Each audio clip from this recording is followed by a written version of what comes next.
All right, we are live.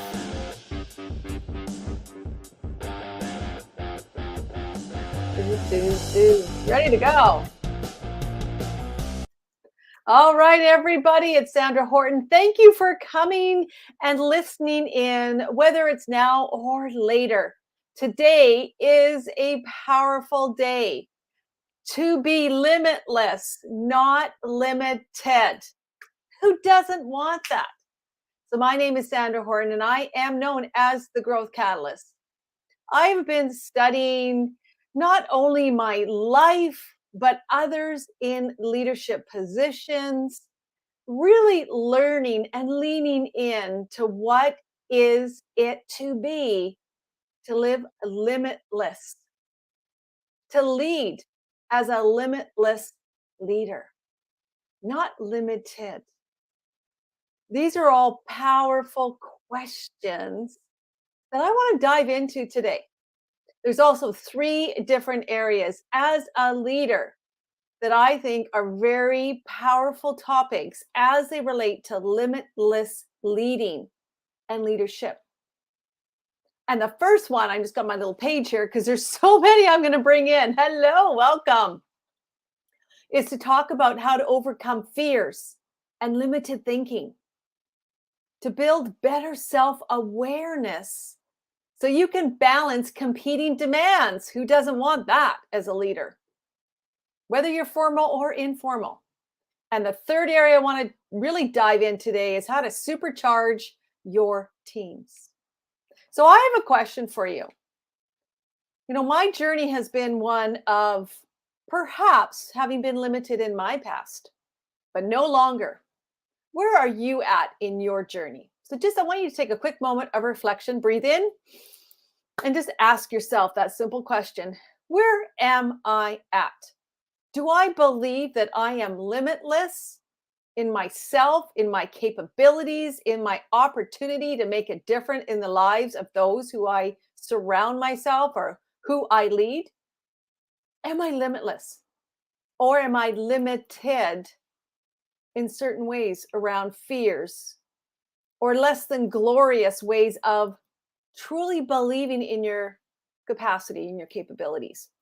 Particularly if you have a team that you lead. Where do you land? One is, I'm probably more on the limited. 10 is, I am fearless. I am limitless. I got this. That's a 10. Just write it on a little piece of paper. And I want you to check in. If you're lower on that scale, at the end of this, I want to give you some tools and tips and strategies that I know work. I've been implementing these for so many years. And I bring them now to my project work, the change management work I'm doing, and importantly, the conscious leadership coaching that I'm doing. So let's dive in. This first area is so powerful. As a leader, how does fear show up? I want you to imagine a situation that I know I've recently experienced where all of a sudden the rug got pulled out. You're a leader, and all of a sudden this complete sidetrack thing comes in and takes away your certainty of where you're going to take your project, your next steps. What happens? What do you think? What do you believe to be true?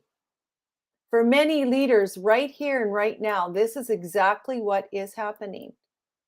There's so much uncertainty and so many things that are coming in and at us that perhaps we can feel like we're just being bombarded. Well, in this real life experience, that's exactly where I'm finding myself, but also others in a leadership role are finding themselves. It's pretty precarious, isn't it? What's your natural reaction when something like that happens? We go, "Oh, what's happening?" Our fear comes up, doesn't it? We automatically go into fight or flight. Is this going to impact me? Is this going to impact my job? Is this going to impact those that I lead? Am I going to lose people? Do I have to fire people? Do I need to let them go? All this fast-paced, autonomic, kind of pre-programmed things come flying at you. Meanwhile, what's happening for those people who may be around you? Consider that. How are they looking at you? Are they looking at you with those wild eyes going, oh my gosh, I can't believe I just heard this. This person is gone. What does this mean for me? How can I move forward? This is real. In those moments of leadership, when uncertainty surface, how you are able to stop, breathe, shift, and refocus ourselves is key. If we look at ourselves and we haven't built our own self-awareness, guess what can happen? Our fear automatic reactions kick in, and we can say things and do things that are not productive for who we are individually and for our teams. Fear is simply that automatic response. As those chemicals that are firing, our innate, beautiful, primitive brain trying to protect us, which is based on that autopilot. So we need to get off of autopilot and step back and look at things differently, don't we? We have to question, what is it that I am seeing? How can I re-look at these things differently? This is the power of those moments of leadership. If we're going to be limitless or we're going to be limited. So it begins with that first step, is that awareness. What is being triggered? Now, for me, it's interesting. Having gone through trauma, and other leaders have different levels of trauma, will also compound how we're able to stop and observe ourselves. So in those moments, if you're able to just breathe, physically move yourself, turn away, react differently, giving yourself that space, it is a powerful tool that you can then teach and help guide your individual team members to do the same. Understanding that in those moments, we go through the grieving process, don't we? If leaders understand that we go into that, Kubler-Ross's beautiful grieving process, because all of a sudden that rug has been taken away from us. We may be in shock, denial, and then we kind of go move through it. So I would say, please take the time to learn about that grieving process. Because when we're in those lower level stages where the anger may show up, the bargaining, the acceptance may be later, but then we can go backwards. These are all keys in how a leader can shift and become limitless, meaning full potential, full opportunity, because we are mindful of what's happening inside us, also externally. Now, that also brings in this whole aspect of limited thinking. If we don't know our stories, and we don't know where our DNA is really making a difference in our subconscious mind, guess what? If we've always been auto-programmed to say, oh, just keep quiet, don't say anything, is your response going to be different than someone who is understanding that, and they become self-aware, that they're not going to respond how they've always been pre-programmed? They've taken the time, which is that second step, which is building self-awareness. Because in self-awareness, we know, okay, if these external circumstances that I shared are triggering me, I know, okay, let's breathe, let's take those limiting beliefs and let's shift them. Well, what are those limiting beliefs? Those are those thoughts, those feelings that maybe I can't handle it. I don't know what I'm going to do. Oh, they're powerful, but yet you're in a leadership role. It is your job, your responsibility to show up for yourself and to show up for all those who are around you. Whether you have informal or formal positional power, it's a choice in what you're going to process, how you're going to look and take that inside yourself. If you lack confidence as a leader, even though, let's say you get a new role and you're unconsciously or incompetent and you're thinking, yes, I can do it. Guess what? If something cataclysmic comes in, you're going to be able to ride the waves and know it. It's going to be okay. Now, if you lack confidence, guess what happens? You may shy away from making some important steps as a great leader to First of all, breathe it in, understand it, really assess what you're thinking and how you're feeling. The key to limitless is getting control of that thinking process. And how we shift it is by tapping into our feeling process as well. So these are all really key, powerful things. And just knowing that when fear pops up, just release and let it go. Allow it to be. The other big interesting thing for me too in this moment is trust, isn't it? Do you trust yourself? Genuinely ask yourself. If you want to be limitless and full potential and in the best place you can be, we got to love ourselves. Got to trust ourselves. We need to imagine what we need to imagine. We need to hear what we need to hear. We need to see what we need to see. I have learned that through the greatest opportunities of learning from great mentors in my life, like Rex Sykes and others. And I thank them for that because what I've learned is to apply some of those beautiful lessons. And in these moments of decision, which way we're going to go, all we need to do is just stop. And I keep repeating that because that's the key to limitless, is being able to stop ourselves in a moment's notice and to breathe and have presence and being present with ourselves. Those are two different things. Having presence means that we're connecting to a higher source, from our heart to our mind to a higher source, whatever that is for you, God's source, infinite intelligence. That is the powerful moment of presence. But we are present as a leader. The more times we can evoke through having gratitude, even in those challenging situations like I'm describing, where things are so uncertain and we're just confused, but yet we know, if we can just stop and breathe and go, how best can I respond? Versus automatically responding and saying, okay, I've got it, let's go. Or perhaps overreacting and allowing our emotions to get the best of us. It all comes down to your own self-awareness and trust. We are not our biological DNA. Yes, it runs inside us, but we don't need to be it. Plain stop. That's it.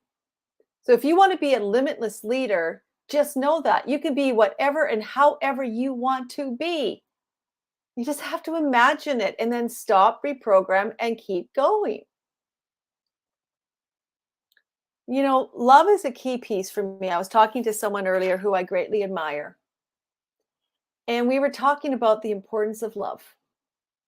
And love is such a powerful chemical that no matter what, if we can bring in love for all that is around us, love for ourselves, to trust ourselves, to show up authentically in these formal or informal situations, guess what?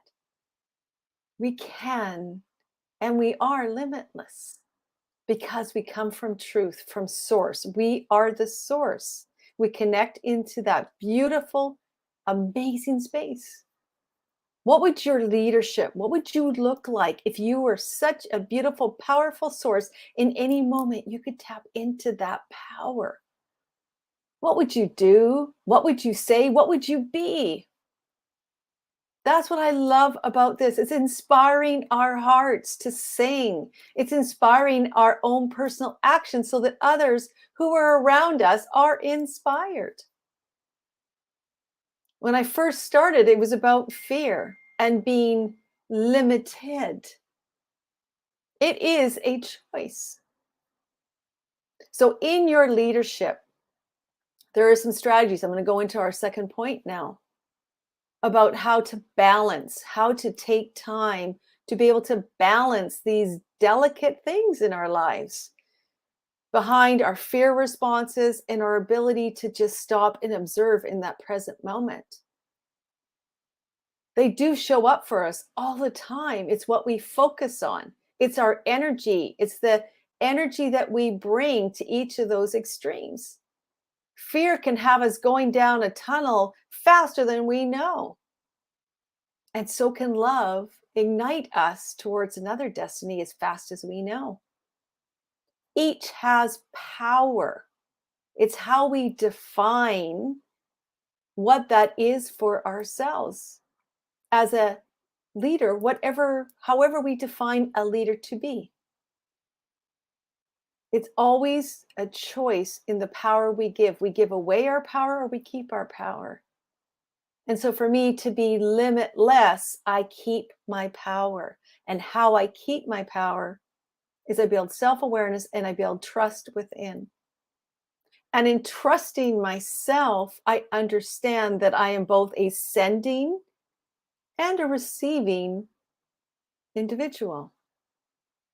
If I am reacting out of fear as a leader, what signals, what am I sending to other people? The craziness, the frazzledness, the inability to balance different things in my life or be able to balance congruence, the ability to understand what needs to be done. I'm so hyper aware and so on this adrenaline rush that I don't have the capacity to be able to truly see what is around me. That's why we just have to stop and not allow that fear, those emotions to take us on a path we don't want to go. When we live with love and openness, and as a conscious leader, I always say above the line, not below the line, we allow the flow, the ease of so much beautifulness. We have gratitude in the morning. We have gratitude even in the uncertainty of these moments, like I described earlier. Think about that for a moment. If you went into your work environment tomorrow or Monday, because it's a holiday, it's a weekend, what would it look like if you came in absolutely in this beautiful, open, limitless, positive mindset? What would it look like? What would it feel like? How would others sense you? You can at any time go there and create that reality. I've learned how to do that through so many great programs and being able to re-anchor myself into a positive way of being. I've been able to understand my brain functioning, and I love in Napoleon Hill, he talks specifically about in chapter 8 about how to do that. The brain, our mind, is truly for us to control. But right now, our subconscious mind, for many people, controls you. So let's get out of our own way, shall we? Let's make a choice today to be limitless. Let's go in, let's dive in and tell no more fear. I'm going to reprogram, I'm going to repattern my mind right here, right now. I'm going to choose how to balance my life, how to balance being a leader between the fear of not being good enough or the fears, there's so many fears, or the love and acceptance that I am doing the best job I can with the resources, that I am resourceful.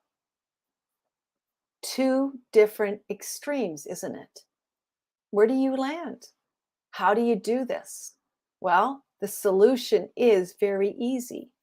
It's what I've been sharing all along. It's a choice. You need to learn to observe yourself in how you think, how you behave, and your impact on others if you're a leader. And by taking stock and understanding if you're getting less than exceptional results of who you are and what you want, guess what? Change it. If you're being triggered in those moments by fear, and again, this can really come back to a control issue if that's something that resonates for you, because many people, control is a big issue, especially when you're in a leadership role. To relinquish control means you have to trust. And that goes back to that trust thing I talked about earlier.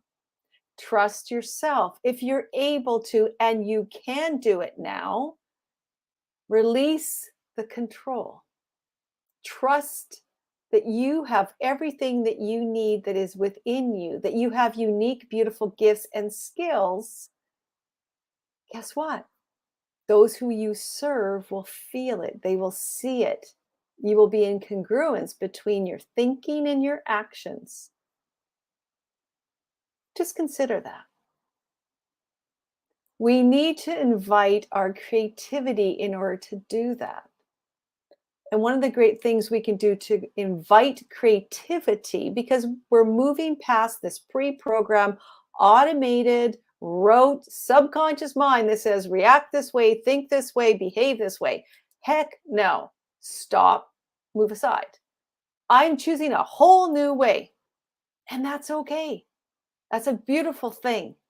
I'm choosing to challenge the status quo. How you exist. In my life for the last year, I have been doing that.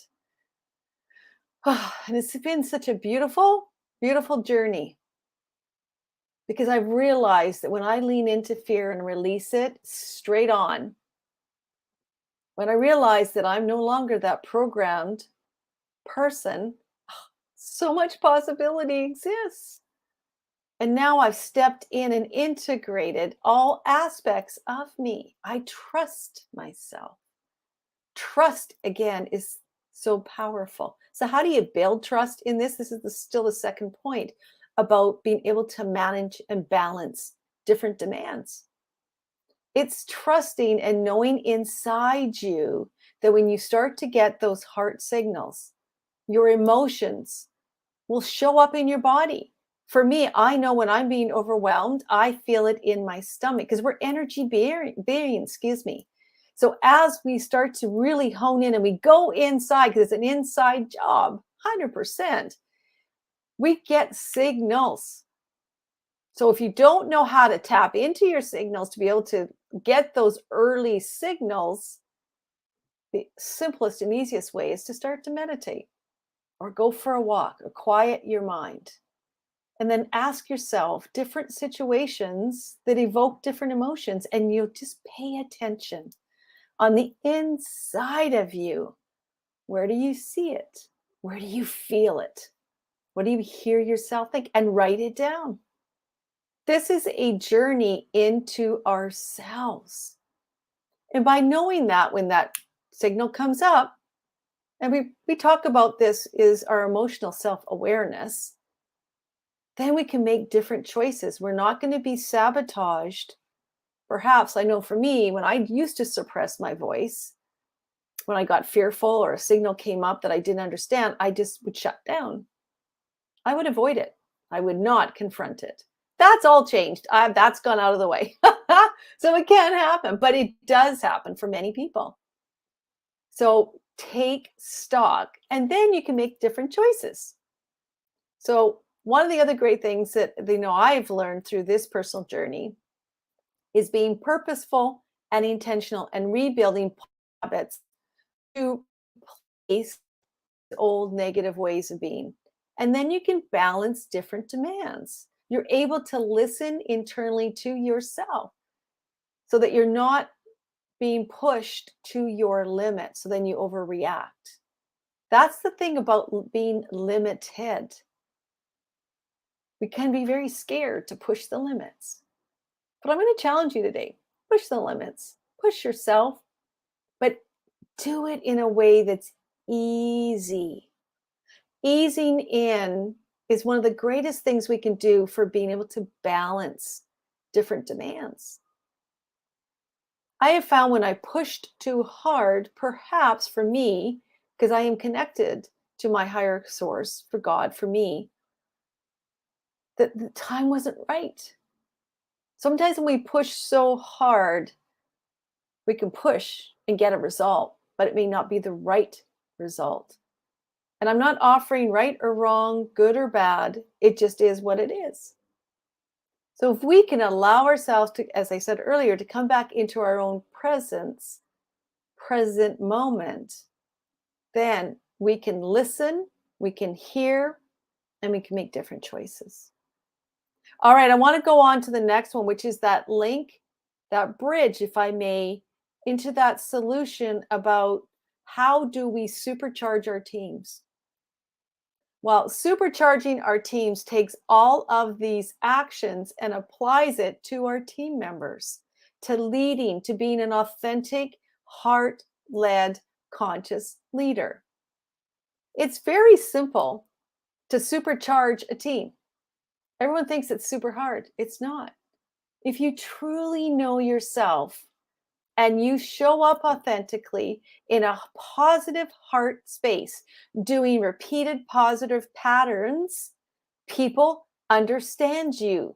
You build a culture of positivity, as Dennis Waitley says, of a winner's attitude. But you must be consistent and persistent. You must openly communicate. You must have an open door. You must be able to put yourself on a beautiful, equal grounds. You are not above and you're not below. We're all equal beings.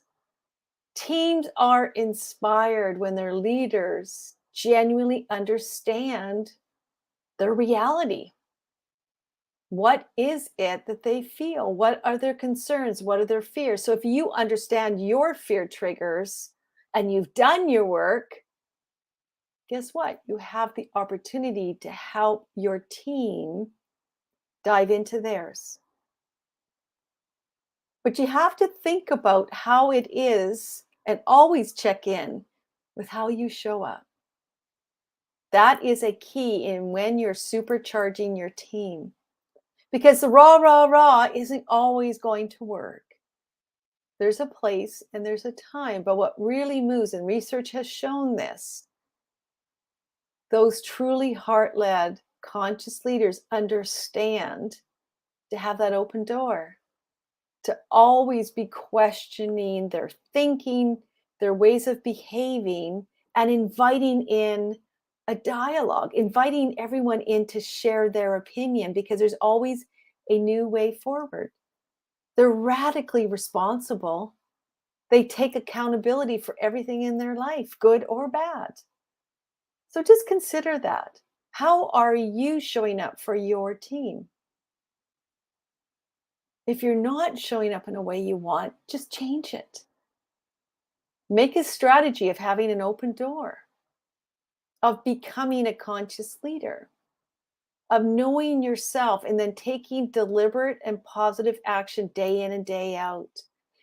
Building up, as we know, and I love Napoleon Hill's work in Think and Grow Rich, building a mastermind, but reframing that, building other people around you that support you in your rebirth, your regrowth, your transformation, your rising of your consciousness. Who do you have in your inner circle that supports you, that has different skills and different ways of supporting you as a leader? These are all keys to developing your capacity to invite and supercharge your team. Because if you wake up with gratitude, just imagine this. If you were waking up with gratitude every morning, what would your life look like? For me, I've raised my frequency. I have joy in everything and anything that's in my world, even some of the hard times where I have to kind of go, okay, let's stop, let's reframe. Everything I've been sharing today is like, it doesn't matter. I have blessings for this day. I am blessed to be who I am. I'm blessed to be able to share my gifts. So if you're in a formal or informal leadership role, knowing that and sharing that perspective is very powerful. It will supercharge your team. Finding and utilizing your team members' strengths is also another key for conscious leaders. They know how to tap in and utilize and build and grow their team because they've asked, they've inquired, they care, they have empathy, they have high emotional intelligence. That's how you supercharge. And then you build the values, you align your values together, and you co-create the vision. You may ultimately be the holder of your organizational vision, but the deliverance and the mission and the execution of that vision resides with those who are serving the organization, who are aligned in their heart, their mind to move that organization forward. You have to have an element of giving back, of service, beyond just your own immediate needs or the organization's needs. It's a global need. That's how you supercharge a team. I know I've been a part of some beautiful teams that I've co-created. And the power in the group, the power in the mastermind, the power is within people. We got to tap into their heart and their love. And if you are genuine, if you are authentic, you as a leader can overcome and really, truly make a difference in this world. But you got to go back to the beginning as I wrap up this half an hour. You got to go back to the beginning. The journey begins within. Makes a choice today to say, all right, I want to change. I want to live limitless. Yes. Live with happiness and gratitude and joyfulness to be in this beautiful, blessed world that we have. So begin today to have that gratitude. Get a hold of yourself, understand how you're thinking, tell your subconscious, thank you, but no thank you. Reprogram, repattern, be positive, be purposeful, be intentional. If you do that every day and get your why aligned, then you can show up so powerfully, so positively, with ease that those that are around you want to follow you because you're you. And they are beautifully and magnificently them. You come together and you're able to become limitless together. So thank you so much for being here. This has been just such a joy. We've talked about those 3 different areas. And the last thing as we close, I want to always say, when you're creating change in yourself and particularly in teams, and I found in my project work that we have to always, lastly but not leastly, be mindful that there's been a lot of change. So know and assess the readiness to change within people. And as a ProSci certified change management practitioner, for me, it's the awareness. Are people aware of why they need to change? That's a key. It always goes back to self-awareness, doesn't it? And then it's building the desire to change, the knowledge to change, the ability, and then the reinforcement to change. This applies to you, the leader, and your team, and also across an enterprise, if that's where you're creating this beautiful change. We all have capacity to become limitless and not limited. Thank you so much. I'm so excited. I'll have a guest on my Leadership Heart podcast next week. Thank you again. Take care for now. Bye for now.